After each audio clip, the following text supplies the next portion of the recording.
სიყვარაში საავტორო უფლებები მე მაქვს და შენ აქ არაფერი გესაქმება გენიებთან შორის იდიოტების ხეთხართ და ლოგიკაზე საუბარიც მეზარება პოეტში პოეზია პომპეზურად თუ იბადება მაშინ გაიცანი ჩემი ერთ-ერთი მიზანი რეალურ ფაქტებს მივცე სწორი მიმართება და ფურცლებზე გავხიზნო შესატყვისი სიტყვანი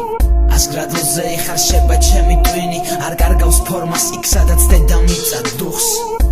არაფერს მარგებს ახტლეკინი მოდი საზრების ეთყვა და ბიტი ელვასავი დუხს თუ იარაღი იმიჯია მაშინ ის არ მიხდება და სიტყვა იქნება ჩემი ტყვია და წამალი ჩემი სიმღერის წერა მანამ სრულდება სანამ დილის გათენებას დაიყილებს მამალი და სად არის ჭიქა ალკოჰოლია აქ არის რომ გადავკრა მიშველის ბაზარი არ არის მარტივი მათემატიკის ვერ ამოხსნა სისუელე არ არის არ არსებობს სიგნალე ნახავ ანთე ფანარი დღეგანისთის სინათლეს ნაკლებობას და ბნელდება ასევე ჰიპ-ჰოპი განიცდის კარგის ნაკლებობას და ყლევდება ბევრი სმენელზე მეტია მომღერალი ისეთი ამბავია თავი მგონია ლაბირინთში მორბენალი